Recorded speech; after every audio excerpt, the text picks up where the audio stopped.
just been killed in front of me. In the autumn of 2002, a ruthless killer stalked the suburbs of Washington, D.C. He only needed a split second and he could take them out. People were murdered at random. White people, black people, young, old, children. And then the killer vanished without a trace. How do you find a ghost? Millions lived in fear. I felt like the water was over my head. The sniper's high-powered rifles sent shockwaves across the country.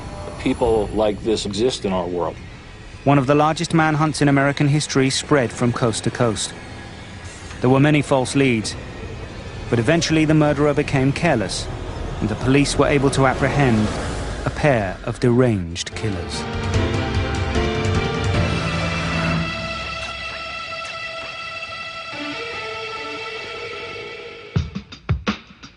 Montgomery County lies just north of Washington, D.C., in the state of Maryland. The capital of the United States has had a reputation for violent crime. But its suburbs are affluent, calm, safe places to raise kids. In 2002, the tranquility of the suburbs was shattered by the blast of a sniper's gun. It all began on October the 2nd at the Glenmont Shopping Center. James Martin was picking up some groceries after work before heading home to his wife and 11-year-old son. Out of nowhere, there was the sound of a gunshot. A shopper in the car park heard an unsettling groan.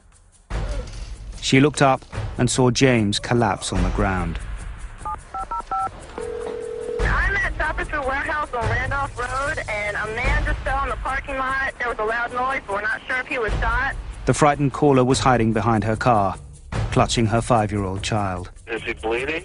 Yes. Where's he bleeding from? I don't know. I'm like half an aisle away from him. Is it inside? No, it's outside in the parking lot. Oh, there's a police officer here now. One of the first persons there was a police officer who heard the shot. James was unconscious and bleeding heavily from his chest. He was trying to lend medical attention to the victim, but he was also keeping his eyes out looking for suspect information. The victim died in minutes. 7825, code 6. A detective at the scene phoned Assistant Chief of Police Deirdre Walker. He explained the circumstances of James Martin's shooting, which were very deeply troubling, obviously. A small entrance wound and a large exit wound indicated that he had been killed by a shot from a high-powered rifle. I start running through my head the possible causes of something like this because in Montgomery County, we just don't have drive-by shootings involving high-powered weapons. I remember hanging up the phone and just having this feeling of wondering when the other shoe was going to drop. Police searched the area for bullet casings, but found none. They checked the car park for evidence, but found nothing. As night fell, police were left with no clues, only questions. Who would want to kill James Martin, and why? A terrifying answer began to form as the violence continued at about 7:40 the next morning. It was earlier in the morning, and Sonny Buchanan was cutting the lawn. At first, neighbors thought Sonny's lawnmower had malfunctioned and injured him. The call first went out. It went out as a medical emergency. What's going on there? This guy's lawnmower did something, man. It chopped him up. He's bleeding real bad. He's down and out. But when paramedics arrived, it was clear that this was no accident. Sonny was rushed to a hospital. By then, his heart had stopped and was completely drained of blood.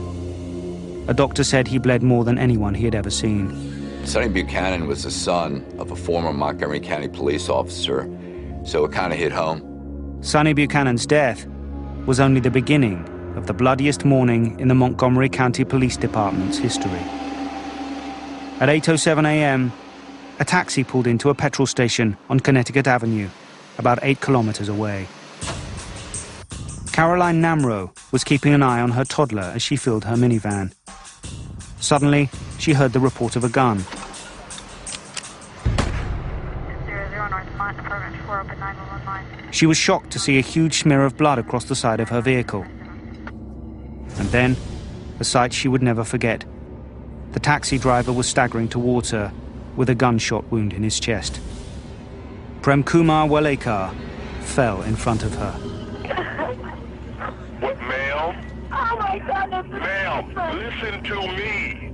What is wrong? A man is being killed in front of me. How is he being killed in front of you? I was shot. I don't know. 2 brutal murders had been committed in 31 minutes, and the day's violence hadn't ended.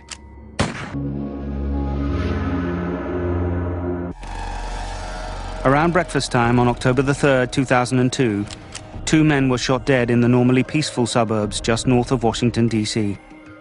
Each of them had been hit by a single bullet from a high-powered rifle. A few minutes later, the killer struck again. Sarah Ramos had been waiting for a ride outside a senior housing complex called Leisure World. She had moved to the US from El Salvador in Central America.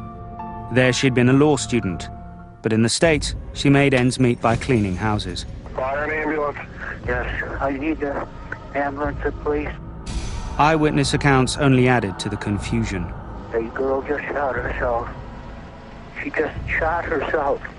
We got a possible 1056 at Leisure Wood. Please advise. It was the 3rd brutal murder in less than an hour.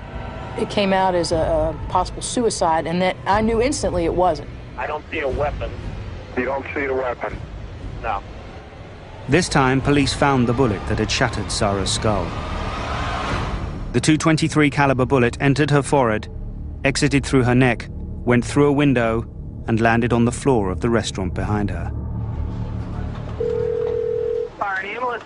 Chaotic radio traffic filled the airwaves as emergency response teams raced to keep up with the murders. She's unconscious. She's got blood coming out of her nose and her mouth. And where? North and Connecticut Avenue. But the killer was relentless. His next victim was Lori Lewis Rivera, who was cleaning her car at a petrol station. Like a bomb? Yeah, but it wasn't a bomb. I mean, it was like that kind of noise. It was like a gunshot, maybe? Kinda. The quiet suburbs had never seen anything like this. We're having a shooting about every half an hour. All 5 killings were clustered in 25 square kilometers of Montgomery County.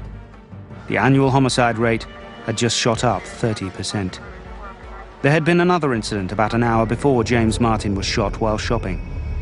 Less than 5 kilometers from the supermarket, employees at a craft store heard a loud crack and found a bullet hole in their window. The round just went high. It actually entered at about the 6-foot level in the window. They've recovered some fragments from an artificial flower in the store. So far, the police had found no connection between any of the victims. Different ages, different sexes, different races of the victims. That was the most troubling part. And there had been no secondary crimes like robbery at any of the shootings. We knew we had to counter this threat, and we knew we had to do it immediately. A sniper, or possibly a team of snipers, was stalking the people of Montgomery County. So right away, we had to put all our assets out. We had to put them out immediately, and we had to go with a quick plan. SWAT teams were deployed throughout the area. We were going to engage this guy, that he was pulling us along, and we were going to end up in a hot confrontation with him. While police marksmen waited for a possible shootout, other snipers helped with the investigation. We sent out our trained snipers to go to each location to come back and report what they believe happened in these locations. The locations were all in public places. Undercover cops flooded similar areas, hoping to catch the killer in the act. At each crime scene, the detectives faced the same nagging question: where could someone with a rifle have hidden? There is no forest or woodland. There is no cover. And for no lookouts to come out, we realized that maybe a vehicle could be involved. The one and only lead police had so far seemed to support this theory. We had a witness who had seen a white panel truck in the area where the victim up at Leisure World had been. Apparently this witness had heard the shot, turned around and saw that white panel truck. Suddenly, it seemed as if white vans and panel trucks were everywhere. Police knew they would find more clues in the bodies of the victims. There were now 5 corpses at the coroner's office. The autopsies could provide crucial evidence. We had to look at if there was any elevation, which would lead us to believe they were taking these shots from rooftops. And we also needed to know what type of damage occurred to these victims on that day. But even before the forensics could be completed, another panicked call came in. 911 emergency. Yeah, we got a guy just shot out here. That night, Pascal Charlot, an elderly Haitian immigrant, was gunned down while crossing the road. He was just over the Montgomery County border in Washington, D.C. I went to the scene on that, and it kind of led me to believe, like, maybe they saw that this individual was in Washington, D.C., and they wanted to extend the killing field to another location within the metropolitan area. On October the 4th, 2002, Washington, D.C. area residents awoke to a new reality. Pumping gas, going outside, you're much more aware of what's going on around you. The fear was palpable. There was just this sense of foreboding as people went about doing their work.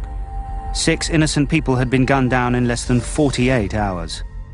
Police had no suspects, no motive, and very few leads. Now, everyone felt like a target.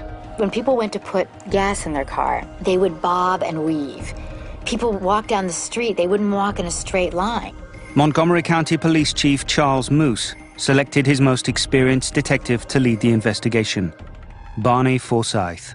The chief, of course, asked me, he says, what's the link? And I said, Chief, at this point, we don't see a link. And so that's the commonality, is that there is no link. And of course, that's one of the most difficult type of cases to deal with. Chief Moose made an early decision to deal with the crisis by presenting as much information as possible to the public. They still all appear to be random victims, don't appear to be anyone's enemy, don't appear to be involved in anything coordinated, just simply random targets. Schools went into lockdown, with armed guards out front. Helicopters were everywhere. Meanwhile, the autopsy results showed a consistent pattern. Analysis of the bullets indicated that they came from a long-range rifle, possibly a Bushmaster. These rifles that are military rifles, they're built to kill. They're not built just to hurt somebody, they're built to kill them. It goes in small and then it gets wider as it goes through. So what you end up with is that all those organs that are in that range of that cone get injured whether they get hit directly by the bullet or not. The Federal Bureau of Alcohol, Tobacco and Firearms is the main national agency that deals with gun-related crime in the United States. Its ballistics lab ran a trajectory analysis. We looked at the different rounds, the way the round hit the victim, and that helped us figure out where the shot may have been taken from. The shots were not coming from rooftops. Somehow, the killer was finding a way to hide in public places. Investigators began to believe that the sniper was shooting from a vehicle, which led to a theory that a pair of shooters might be involved. For the purposes of shooting, you want to have room available so you can have some mobility, and that means when you're behind the wheel, you don't have that kind of mobility. The idea that the armed sniper was hiding in a vehicle spread fear like wildfire. Washington area residents were already on edge. It was just a year since the 9/11 attacks, and there had also been an anthrax scare, during which 5 people had lost their lives and 17 had been infected. Now, they faced the possibility that a team of terrorists was hunting them down. The Washington Post, on the front page, says snipers and Al-Qaeda. Those questions were being publicly asked. On the afternoon of October the 4th, the sniper changed tactics. He moved south of Washington. Spot 2911, what's your emergency? We've had a lady shot in our parking lot. This is Michaels in Fredericksburg. Caroline Sewell was gunned down in Virginia as she loaded craft supplies into her minivan. Get away from the window. I'm sorry. Where's the person at? She's laying in the parking lot, sir. While lying on the pavement, Caroline prayed that she could live for her 2 children. Say that again, honey. She's laying on the ground between our store and Michael's, and she is moving her arm. There's a lady standing over her. There's a lady standing with her. She would become the first survivor of the sniper's long-range bullets. This was the second shooting incident at a branch of the craft store. Investigators immediately seized on a link that could lead to the killer. So we looked at disgruntled employees, people that maybe had been terminated, some connection between the Michaels in Maryland and the Michaels in Fredericksburg. Of course, nothing was really developed. There was nothing there. There was so little, in fact, at every crime scene. After each killing, the gunman vanished into thin air. Detectives were mystified. We had no physical description. We had no good eyewitnesses. How do you draw up a plan to find a ghost? In a desperate move, Police Chief Moose asked the public for help. We're still convinced that people have seen something. We want to talk to them. We want to follow up. A tip line was immediately overwhelmed by callers who were sure they knew the sniper. We had over 100,000 tips come in to the tip line, which is astronomical. Detectives began working around the clock to follow every worthwhile lead. Meanwhile, Assistant Chief Drew Tracy scrutinized the sniper's every move in search of a pattern. They were close to major roadways. We realized there were strip malls, and we realized that certain stores were consistent at these places. We also realized that they knew the traffic patterns in the area of Montgomery County. Rather than get stuck in heavy southbound traffic, the killer, or killers, traveled north after a morning shooting. They went to the path of least resistance. Based on those movements, police devised a scheme to trap the sniper. It was called the concentric circle plan. An immediate response team will be ready to deploy within 1 minute of an emergency call. If we got the information within a minute, the most they could have gone was a half mile to a mile, whether it was on foot or in a vehicle. Police teams would then create a trap consisting of a series of widening circles around the area. And our goal was to be on scene within 2 to 3 minutes immediately after receiving information. And basically, we would try to roadblock every one of these locations with a uniform presence. We would flood internally with plainclothes operatives. Roadblocks began to spring up everywhere. We needed to lock them into a certain location. Police searched white vans and every other suspicious vehicle. One of the biggest manhunts in US history was underway. And yet, the sniper seemed to stay one step ahead, slipping away after every shooting. We would get ourselves just about where we thought we had things under control when something would happen in another jurisdiction. The high kill rate suggested a particular kind of suspect. We were dealing with a trained individual. Hunters have this expertise. Military has this expertise. Trained law enforcement would have this expertise. Based on the tight cluster of shootings on the first 2 days, police had been looking for suspects in that part of Montgomery County. But the Caroline Sewell case in Fredericksburg, Virginia, had expanded the attack zone tenfold. The killer could be anywhere, and as the weekend approached, an entire region held its breath. What would be next? The killer might not be a local resident, as they had first suspected. The safety of school children was a particular concern. I had 3 young children. I ran them through parking lots. I made them go down on the floorboard of the car when I got gas. Throughout the weekend, school and police officials debated whether or not schools should close. It was decided that schools would remain open, but the pupils would stay indoors. I had my kids telling me, Mom, you have to go to work. You have to go to work till you catch them. We need to go back out for recess. So, you know, it's a different perspective, but it was all that you could think about. So far, none of the shootings had happened near schools. But that was about to change. 13-year-old Iron Brown had been kicked off his school bus the week before. He'd gotten in trouble for eating candy on the bus, and his aunt had to take him to school. Iron's aunt dropped him off at school an hour early because she had to get to work. News of the sniper shooting was constantly on the radio. No incidents, no activities at the school. Very safe day for young people. She turns around and there he is lying on the ground, bleeding. Iran Brown was really losing consciousness in the car. His aunt was a nurse, she was trained, and she called the hospital ahead of time, and she was racing through traffic. And she kept saying to him, hang in there, I love you. When I first saw Iron, he was trying to die, and I wasn't sure whether we were going to be able to turn that around or not.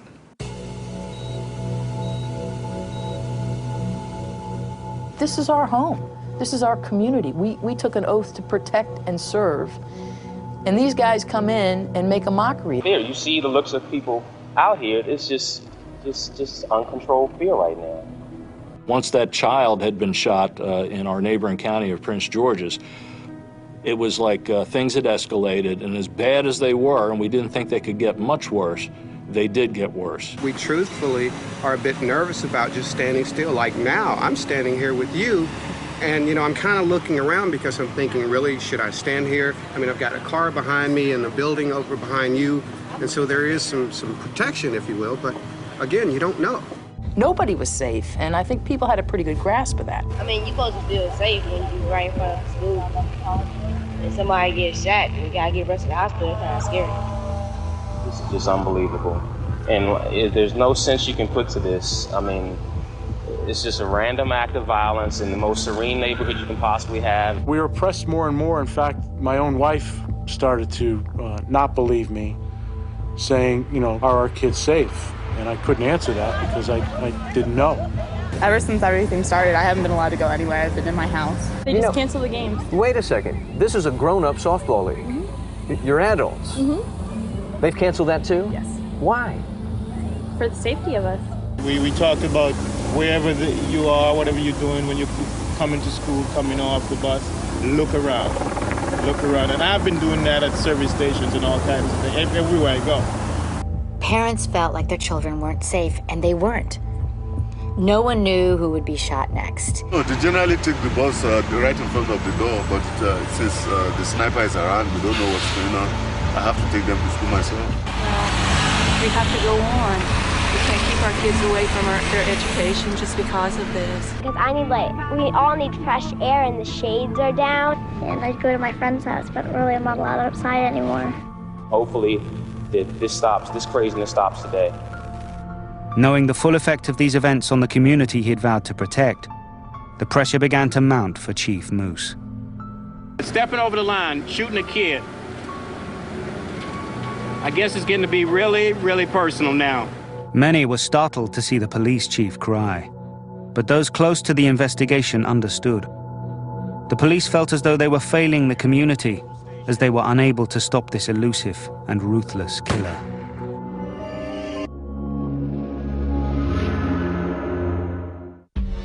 During 5 days in October 2002, there had been 7 shooting incidents in the Washington, D.C. area.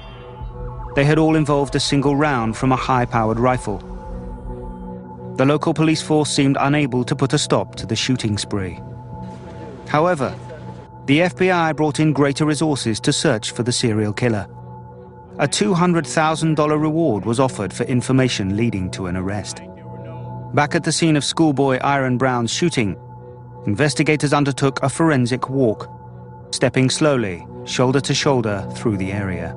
And 2 of them discovered what they thought looked like a flattened out area in the shrubs where maybe somebody had been laying, and they pursued that area much more intensely and with a metal rake found the shell casing. They also found a pen barrel with the ink cartridge removed. It was sent to a forensic lab to check it for DNA. But the biggest find of the day was a mysterious tarot card. And it said, "For you, Mr. Police, code, call me God, do not release to the press." So they were using the code, call me God. It was almost like a calling card saying that it's us again and we did it. At that point in time, they did not ask for anything, and that's a scary situation. The suspects made it very clear that they did not want the media notified with regard to this. The task force wanted to honor the killer's request in order to establish communication, but the media were everywhere. No secret was safe. Police were determined to keep the tarot card evidence away from the press. The next day, the tarot card information was leaked, and it pretty much made the front page of the Washington Post. This is the kind of reporting that, while I understand wanting to get a big story, can be very devastating to a case. While the investigation seemed stalled, there was a spot of good news. We have been taking care of a young man. Aaron Brown, the 13-year-old shot at school that morning, was going to live. Shell casings from his shooting strongly suggested that a Bushmaster rifle had been used, a weapon that could be lethal in the hands of somebody with little training. Thank you, Chief. Sorry to keep everyone waiting tonight. I talked about that you don't have to have a military training or be an expert marksman with this gun. The investigators had to be careful about information released to the media. At one stage, Mike Bouchard had noted that all the victims had been shot in the torso. Dean Myers was a civil engineer who had been decorated for service in Vietnam. He was on his way from Virginia to Maryland. He was leaving work, and he just stopped to get gas because he had a long ride home back to Gaithersburg. And he got out of the car, and he's pumping gas. A .223 caliber bullet ripped through his skull. It was October the 9th. If you get a bullet wound like that to the head, it doesn't matter what you do, you're dead. There's nothing we can do. 2 days later, Ken Bridges was killed, also at a petrol station in Virginia. On October the 14th, the sniper struck again in Virginia. Ted and Linda Franklin had just bought some shelves and were loading them into their vehicle. When Ted moved towards the front of the vehicle to adjust a seat, Linda walked to the rear. She was standing still when the fatal bullet hit. It was another shot to the head. The right side of Linda Franklin's head was completely blown off. She was the 11th victim of the DC sniper. And we felt with each new one that we weren't being successful at doing our job and protecting this community. But at this shooting, a witness came forward. Now, that was the first good information we had of a possible suspect, as well as a good descriptor of a vehicle. Sort of a cream or white-colored Chevy van. Matthew Dowdy said he was walking out of the hardware store when he saw the killer. A Mid-Eastern style male, complected, crouching down, taking a shot. He described a white or cream-colored van with a burnt-out rear light. An alert went out to the public. We do want people to continue to watch for things that are out of place, strange behavior. Report that. I'm pleased to say that people continue to call our tip line. There are more bad guys than there are cops, but there aren't more bad guys than there are good guys. So when you put the good guys out there and you ask them to help you with a task, it's a force multiplier, and that's what we were counting on in this case. 2 days later, a detective was reviewing the surveillance tapes from the hardware store. At 9:21 p.m., Dowdy appeared on the in-store security videotape, 3 minutes after the shooting. When they realized that this was a false lookout and that false suspect information. The eyewitness turned out to be a hoax, just someone looking for media attention. 2 weeks after the shooting began, the investigators were back to square one. All the possible suspects from the surveillance tape recorded during Linda Franklin's shooting were eliminated. Sleep-deprived and frustrated, the investigators knew that to catch the sniper, they'd have to work even harder. You just couldn't walk away from the case. I didn't want to go off shift. Your bosses had to send you home. Get your sleep, you're going to have to come back tomorrow, it's a new day. And you'd go home, and on your way home, there was another shooting incident just around the corner. Before this case, Barney Forsyth had been planning to retire from the police force, but those plans were now on hold. It would have been very difficult for me to walk out the door and turn this over to somebody else. Then a lead came from an unexpected place. Tacoma in the state of Washington, on the other side of the country. But again, we encourage everyone to call. Don't assume we have your information. Do not assume that the information you have is no good. As Robert Holmes watched the coverage of the DC sniper shootings, he had an alarming revelation. He somehow has this gut feeling that his friend John Muhammad is behind this. John Muhammad had been his buddy in the army. He owned a long-range rifle, just like the one shown in the news reports. And here was the clincher. John had an estranged wife who had taken custody of their children and moved to the Washington, D.C. area. So he calls the tip line, and his tip gets completely lost. Ironically, the sniper wanted to talk to the task force too, but he also had trouble getting through. Raccoon City Police, love calls to signs reported. Good morning. Don't say anything, just listen. Where are the people that are causing the killing in your area? Look on the terror card. It says, call me God. Sir, anything Get your for you people. to that Montgomery County Police Hotline. We're not investigating the crime. Would you like the number? Further complicating the situation, other callers were also taking credit for the crimes. The real sniper got lost in the shuffle. They got desperate for law enforcement to accept that they were the killers when they called, so they brought up a shooting in Montgomery, Alabama, and asked us to look into that shooting. It was you gotta believe me, I'm the sniper, and here's how you can tell I'm the sniper. I immediately called Montgomery, Alabama, and I asked if anyone handled a situation at an ABC store, and he said yes, we had a robbery, homicide. The liquor store shooting was unsolved, and the gun used in the crime was not a Bushmaster. The DC sniper didn't rob his victims. There didn't seem to be a connection. On October the 19th, Jeff and Stephanie Hopper were driving to their home in Florida. When they pulled off the interstate highway some 150 kilometers south of Washington to fill up their car and have dinner, they thought they were out of the danger zone. They were walking out of the Ponderosa restaurant together after a nice dinner, and they were holding hands. They heard a gun report. It took a moment before Jeff realized he had been shot in the abdomen. His wife struggled to unlock her cell phone to call for help.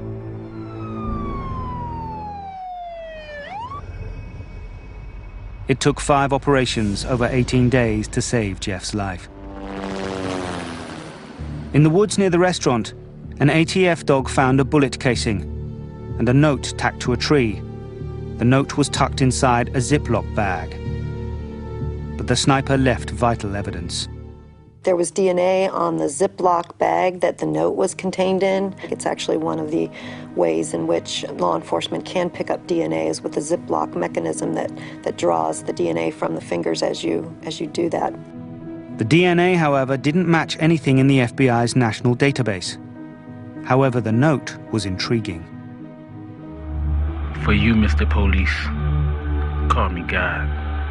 And then it went on to make demands, very specific demands of what was expected of law enforcement to make the killings end. The sniper wanted $10 million deposited in a bank account. Once I heard that they were looking for really an exorbitant amount of money, I really felt very confident that we were going to get them. The sniper also wrote that at 6 a.m. he would call the restaurant where Jeffrey Hopper had been shot. We missed the time cutoff because of the DNA analysis. So Chief Moose went out with a very specific communication in a press conference following the discovery of what was on the note. To the person who left us a message at the Ponderosa last night, we do want to talk to you. Call us at the number you provided. Thank you. On the morning of October the 21st, the call came. Finally, the police and the sniper were in direct contact. Is this the Ponderosa? Who is this? Don't say anything. Just listen. The voice on the phone told the police to follow the demands from the note, or more people would be killed. They were to tell the press that the sniper had been caught like a duck in a noose. It ended with a chilling warning. P.S. Your children are not safe.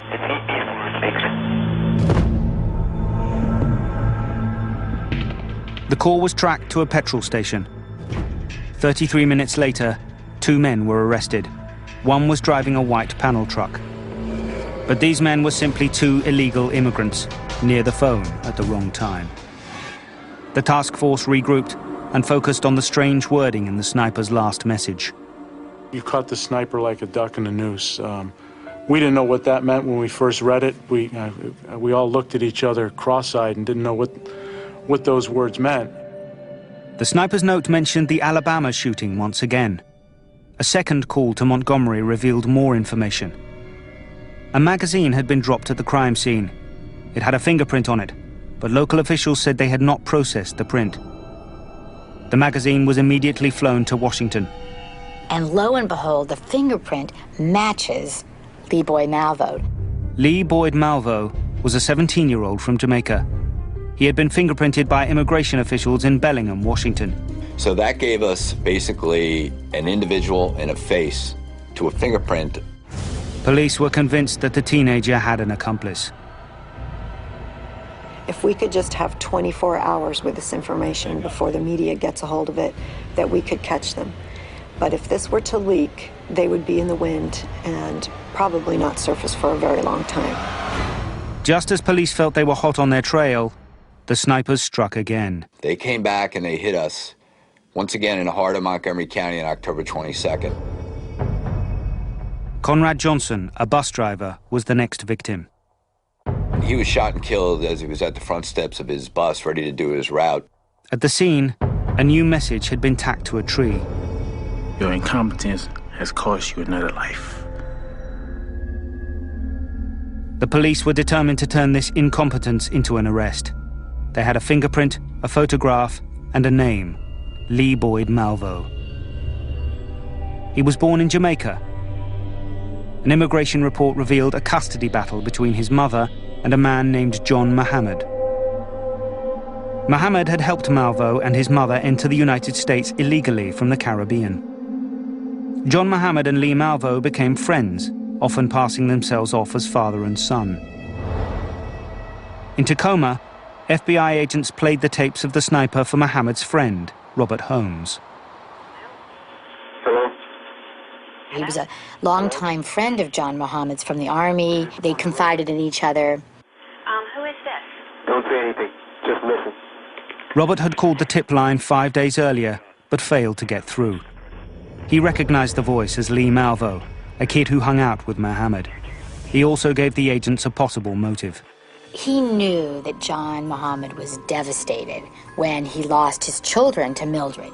Mildred was John Muhammad's ex-wife. When Muhammad had threatened to kill her, she moved to the Washington, D.C. area with their children. Robert Holmes led the agents to a tree stump in his backyard that Malvo and Muhammad had used for target practice. Back in Maryland, the task force was closing in on their suspects. We ended up getting the tag number, which was a New Jersey plate, description of the vehicle listed to Mr. Muhammad. We knew we were looking for a blue Chevy Caprice with New Jersey tags, and we realized we were looking for at least 2 or more individuals. We're keeping our fingers crossed that this is the right thing. Whitney Donahue repaired industrial refrigerators for a living. He had been working late on October the 24th in Virginia. At about 11:30, I decided to go home. I got my van started on the Route 66. Home was a couple of long, dark hours away. To stay awake, he turned on the radio. We are looking for a blue Chevy Caprice with New Jersey tags NDA. Whitney had owned a Chevy Caprice, so he knew exactly what he was looking for. I started scanning the cars as I went in towards the Beltway. And then I got on Route 70 and decided to stop at the rest area on South Mountain. And as I turned in, I seen the Caprice. It was dark blue. And then as I came on in, I could see the front tag, and it was what I'd written down, and I pulled in right directly across in front of them, picked up my cell phone, and called 911. The noose was about to tighten around the necks of what were now a pair of sitting ducks.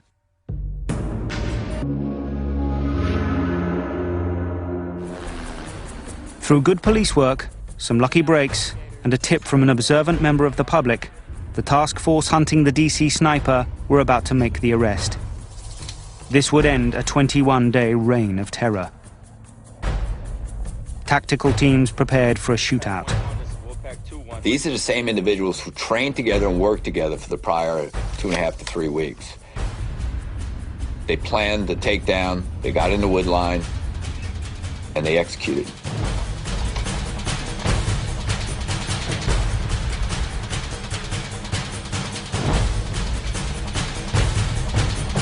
I remember looking down at Malvo and seeing beads of sweat on his forehead, and this is October, it was cool, and he didn't say a word. And I looked down, walked over to John Muhammad, and I saw his face. He was angry. It was a quick operation, and everybody knew we had them, and everybody was relieved, and everybody was glad it was over. I was extremely tired, both physically and psychologically. But as exhausted as he was, there was one thing Barney Forsyth had to do. I stopped actually by the school where my wife Marcia works, called her out of her classroom and put my arms around her. I said, "We got him." And I said, you can't tell anybody right now because it hadn't been released, but we got him.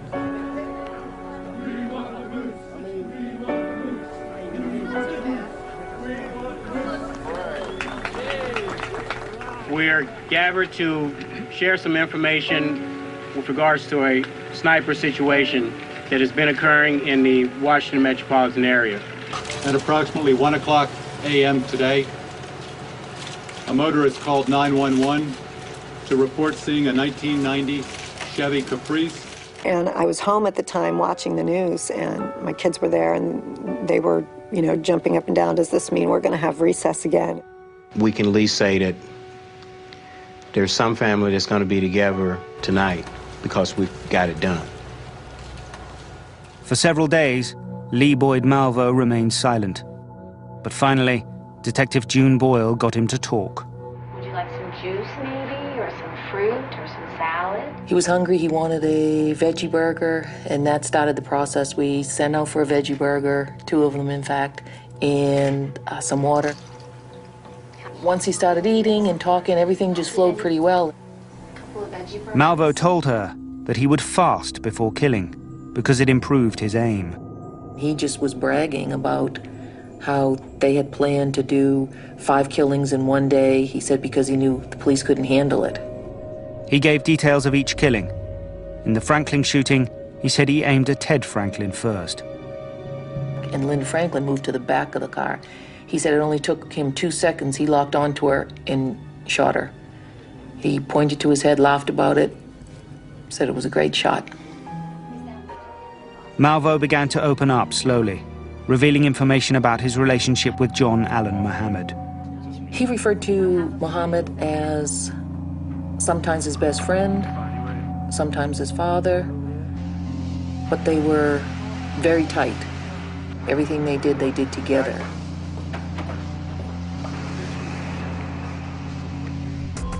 He and John Muhammad trained shooting out in the state of Washington, and he talked about that. They would shoot. He said we taught each other everything.